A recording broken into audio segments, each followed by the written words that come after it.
Angie, and welcome to Hot and Flashy. Today I'm going to tell you what I eat in a typical day because a lot of viewers have requested lately to know what my diet and exercise routine is, especially since I posted pictures from my beach vacation in Mexico about a little over a month ago. So anyway, people have become interested in that. So I'm going to start here with what I eat in a day. And it's easy for me to do because I pretty much eat the same things every day. I'm really boring. I have a really basic attitude for food. I consider food to be fuel for my body, that it's going to help me to live the life I want to live and do the things I want to do. Food for me falls more into the category of health in my life than the category of fun and pleasure. Okay, so when I think about food, I think of it as fuel or a tool that I use to help me to be healthier, to have energy, to look better, and possibly to even look younger. Now, I'm sure you've all heard about superfoods, right? Everywhere you turn and everywhere you look, there's a magazine article or a TV show doing something about these superfoods. And what I've noticed is that whether they're talking about weight loss, heart health, anti-aging, skin and hair care, or even things like mental health and mood, or menopause symptoms and hot flashes, diabetes, cholesterol, you name it, the foods that are mentioned in these articles across the spectrum all seem to be the same foods to me. And I was like, wow, this is really interesting. It's all salmon, nuts, legumes, olive oil, leafy greens, blueberries, super antioxidant fruits. The thing that you'll notice that's not on those lists is junk food. You will never see potato chips, French fries, mayonnaise, candy bars, brownies, donuts, all the fried stuff, and lots of cheeses on the list of things that are good for you. And you know why that is? It's because they're just not that good for you. I know they are delicious. Like, I feel like that stuff is for special occasion, right? But I think that what's happening is that instead of it being for special occasion, it's turned into that everyone wants it for every day. And I notice, especially at restaurants, adding cheese and bacon to everything. Everything's got melted cheese and the waitress makes it sound so delicious, and oh my God. And you know what? I think I'll do a separate video about how to order out when you're trying to eat either healthy or to lose weight, because it is hard. It is much, much harder to do that when you're out than when you're in. But what I find is that if I can control my diet when I'm in on a day-to-day basis, then when I go out, I don't feel bad about having a slice of pizza or dessert, and there's a big chocolate cake. And then you don't have to feel bad about it. You don't have to feel guilty. You don't feel like, oh my God, I've completely blown it. I might as well just stop. No, because you've eaten healthy, you know, the whole week before, or the whole day before, or the whole whatever before, and then you can splurge on little things like that. I also have borderline high cholesterol, so it was up around the 230 mark, and it's hereditary from my father. So I do try to eat low-fat, low-cholesterol diet so that I don't have to go on the medications, because I'd much rather control my cholesterol with diet and exercise if I can than to go on the meds, which, you know, always have lots of side effects. What I was able to do over the past 5 years is bring my cholesterol down from 230 to 165. And I thought that was pretty amazing to bring it down about 60 points. And that's just with changes in my diet. It wasn't really changing my exercise because I've always been an exerciser. I try to work out 3 days a week, no matter what. I do weight-bearing and aerobic exercise.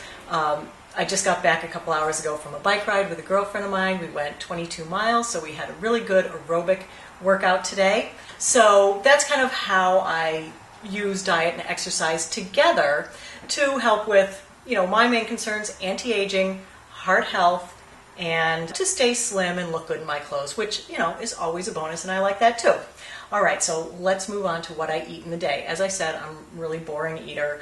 I am happy to eat the same things day in and day out, and once I find something that I like, I'm willing to stick with it. So for breakfast every day, I eat a bowl of cereal. And what I've been eating lately is Post Great Grain cereal, and this is the protein version. Now, what I like about this cereal is it comes in like 5 or 6 different combinations of whole grain oats and oat clusters or flakes. It's usually some kind of a fruit, some kind of a nut, some kind of a seed. There's a protein one, there's an antioxidant, there's a digestive health, There's a few others. I like this one, and I also like, there's one with like cranberries and pecans. That one's really good too for me, but they're all delicious. They're all, as far as boxed processed cereals go, they're not that high in sugar. They are high in fiber, high in protein, a lot of great stuff in there. So that's what I eat every morning. And now when I say I have a bowl of cereal, what size bowl do I have? You can blow your diet on your cereal in the morning if you have like a giant bowl. So portion control is very important. I don't eat a bowl of cereal like this size. This is like a dinner size bowl. I have these little bowls that I eat my cereal out of in the morning. And, you can't really fit more than 3/4 to a cup of cereal in here anyway by the time you add the milk. And I like a lot of milk with my cereal. So I used to actually measure my cereal out. I used to measure a half cup of cereal every day, because after I had my second child, I had put on like 45 pounds with her, and I had to lose that weight, and I was struggling to lose it because I had really, cut everything that was fattening out of my diet, and still couldn't lose the weight. And so I started doing this portion control thing with my cereal, and boy, did that help. And now here it is 16 years later, and I was still measuring my cereal. And I was like, oh my gosh, the baby just had her 16th birthday on, when was it, last Monday. So I really don't need to be measuring my cereal anymore. I have certainly lost all the baby weight and kept it off for all these 16 years. So anyway, it's just silly. But if you need to, it's not a bad thing to do, to just, do a measured, controlled portion. And that helped me when I needed to lose some weight. Okay, so getting back to breakfast, then I have a cup of tea. I don't drink coffee. I don't have anything against coffee. It's fine. I just love tea. And I do use milk and sugar. I used to use agave nectar because I saw that Dr. Oz was really recommending it. And then all of a sudden, he's not recommending it anymore. He says, actually, it fools your body into like producing more belly fat, and who wants more belly fat? As we get older, one of the things that is the hardest to fight is the middle-age spread, right? Everything just drops. It's natural. It's the way nature is. Your metabolism slows down, the weight redistributes, and it doesn't ever go where you want it. Of course you want it like to stay in your boobs and your butt or wherever, and it goes right to your stomach. And eating the way I do for low cholesterol, you can't gain a pound anyway, because you're not eating any of the stuff that puts on the weight, and especially around the middle. I'm not eating any of the stuff that puts on all the weight around the middle. So after my tea, then I take a series of vitamins in the morning, and I have those with a little cup of orange juice. I take one a day women's, the 50 plus in the silver bottle, because apparently I need to be reminded every morning that I'm over 50. So I take that, and that's a good multivitamin. It has, my doctor's really concerned especially about vitamin D now, and it has the recommended daily dosage that she wants me to have of vitamin D. So that's that. I also take Move Free Advanced. This is a glucosamine chondroitin supplement. I take this for my joints because I have creaky knees. I've been taking these since I turned 40, when my knees started making noise and to hurt. And I gotta say, they haven't gotten any worse over the last 11 years. So I don't know if it's working, but I take it anyway. The other thing I take is a fish oil pill. I take this one, is Mega Red. It's a krill oil. Is it too loud coming from? All of a sudden there's all these noises outside. It's such a beautiful day, I wanted to have the doors open, and of course anyway, all these noises start up. And then the last thing I take, I just started taking this. This is a resveratrol supplement. I took it because a company called NeoCell sent me theirs to try, and I really liked it. And I ran out of theirs, and I couldn't get over the store where they sold it, and I was at Walmart and they had this one, so I bought this one. I'm not sure if this is a very good one, but this is what I'm taking now. This is 2 tablets a day. This is 1 little gel cap a day. Obviously, this is 1 a day, and this is 2 a day as well. So where salmon was featured prominently on all of those lists that I talked about before, I try to get as much salmon into my diet as possible. Here is my lunch for today. What I'm having is a salmon and lettuce roll-up, some grapes, and over here I have a nice fresh nectarine. All right, I love fruit. Now the salmon I get is in the can. This is wild Alaska salmon. I buy this at Costco. This is bear and wolf, and 1 can makes enough for like 3 lunches. So that's great, and I mix that up with a little Greek yogurt. I put in a little vinegar, salt and pepper. If I want something crunchy in it, I'll put in celery or little hot banana peppers, and that's delicious. And I just use any flatbread. I like a multi-grain flatbread. This is Joseph's, what are they called? Flatbreads. And these are great for a roll-up sandwich, or else I just get the whole wheat pitas and make my sandwich in there. All right, so that's lunch. Boy, I really want to eat that. I am hungry after that bike ride. And then for my lunch drink, I have a mixture of fruit juice. I put in about this much, and then I fill it the rest of the way up with this stuff right here. Poland Spring sparkling water. And this is the mandarin orange flavor. I love it. It has 0 calories, no salt, 0 sugars. It has basically nothing in it but a little flavoring and a little bubbles. And then this is the juice that I use. And this is actually very high in sugar and calories, I think, for a juice, but where I'm only using a 1/4 cup, and I have one of these a day, it really doesn't add that much sugar and calories to my diet. I tend to eat lunch around 12:30 every day, and then I'm a late dinner eater. We never eat until 7 or 7:30. So there's much more time between lunch and dinner than there is between breakfast and lunch. And so I probably have maybe 3 snack breaks during the afternoon. The first one, this is when my sweet tooth kicks in. My favorite thing to have when it's dessert time after lunch is dark chocolate peanut M&Ms. I get these at my grocery store. These are awesome because they're dark chocolate and they have a nut in them. If they made these without the coating, they would be the perfect afternoon snack. And I'm sure you can get dark chocolate coated nuts, but these are convenient and easy. And again, portion control. I have like 6 or 7, and that's it. And then I put them away, and that's my little snack, usually about an hour or so after lunch. Then around 3 or 4 in the afternoon, I get kind of hungry again. So then I will have more yogurt. I'll take about, I don't know, maybe a 1/2 cup of Greek yogurt and put some nice fresh blueberries on top. Maybe mix in a little vanilla or a little honey if it needs some sweetening. Then at about 5 or 6, I get hungry again. And I will usually have a cup of green tea about that time, and I also love to eat some raw nuts at that time.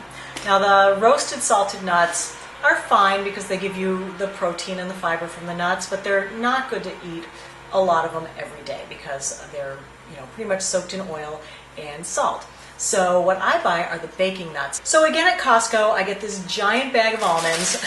They have lots of different nuts, but I get the bag of almonds. And then I take it and I put like half of it in one bag in the freezer, and I leave half out. And then I just, portion myself out again, like a 1/4 to a 1/2 cup of nuts.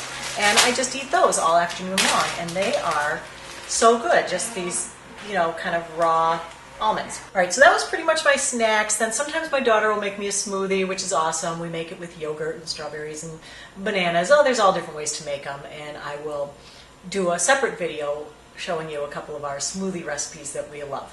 And then, of course, water throughout the day. Very important to hydrate and drink water throughout the day. All right, so on to dinner. What do I eat for dinner? Well, that is where I get the variety in my diet. Because everything before that is me trying to cram all this stuff in, and that's fine. But variety is the spice of life, and I do enjoy food. So I tend to cook. I grocery shop, which I hate. Oh my gosh, I hate going to the grocery store, but I do enjoy cooking. So I will make us a family meal pretty much 4 or 5 nights a week, and then we go out or get takeout the other 2. So here's what I'll typically make for dinner. Of course, salmon. I make salmon like at least 1 night a week. Then I make another fish another night a week. We like tuna, we like swordfish. Tilapia is good for a farm-raised fish. Cod is always available and always good. And there's so many things you can make, like a Portuguese fish stew with that, or you can, bread it and pan saute it or bake it in the oven. So there's always a lot of fish. Maybe twice a week we have fish.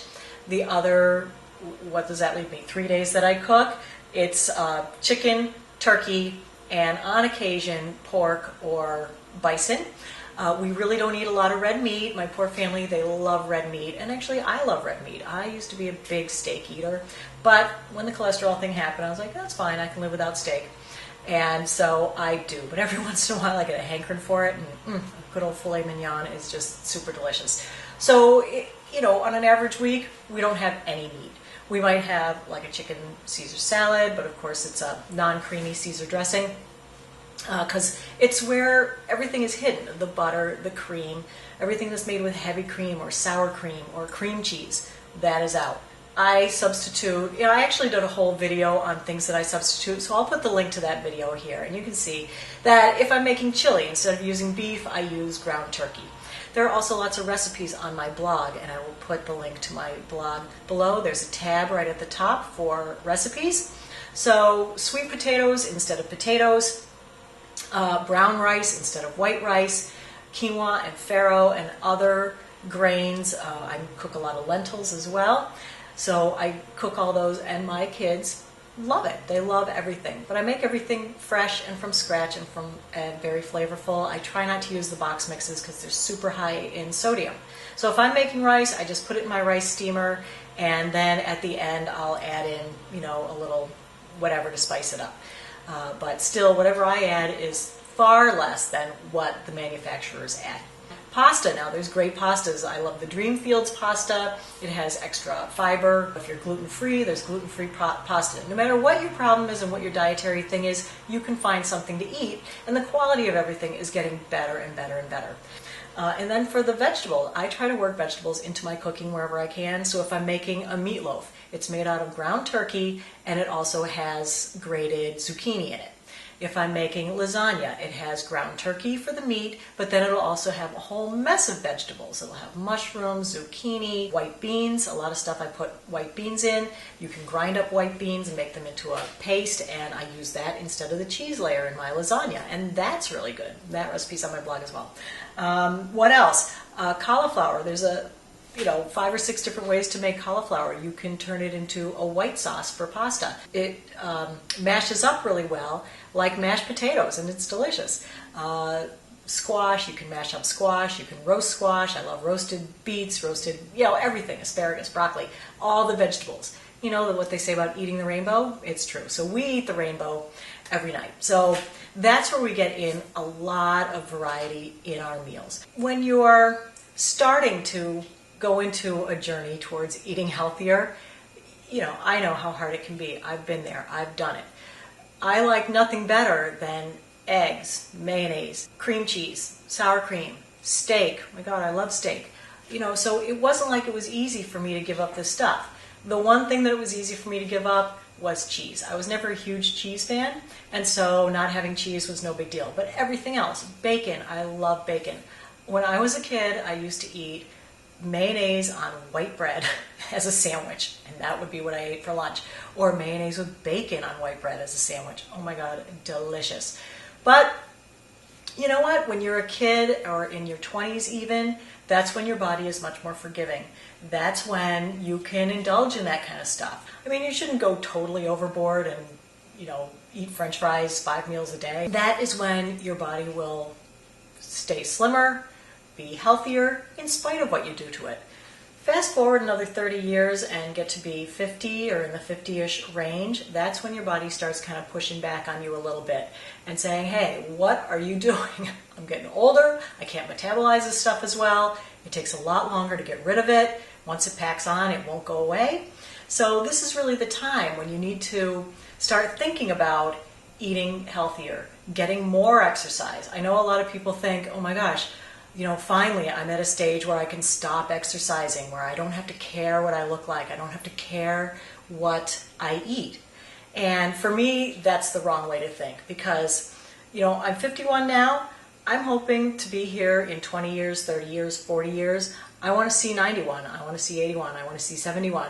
And I want to see it and be able to be active and healthy and do the things I want to do. And so food and exercise is all a part of staying healthy as we age. So anyway, this is what I'm going to do. I'm going to keep eating like this forever.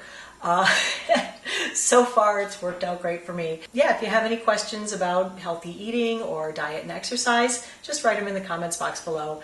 I have been super busy over the last couple of weeks, especially I think like a month since vacation, and I haven't had as much time to respond to comments lately.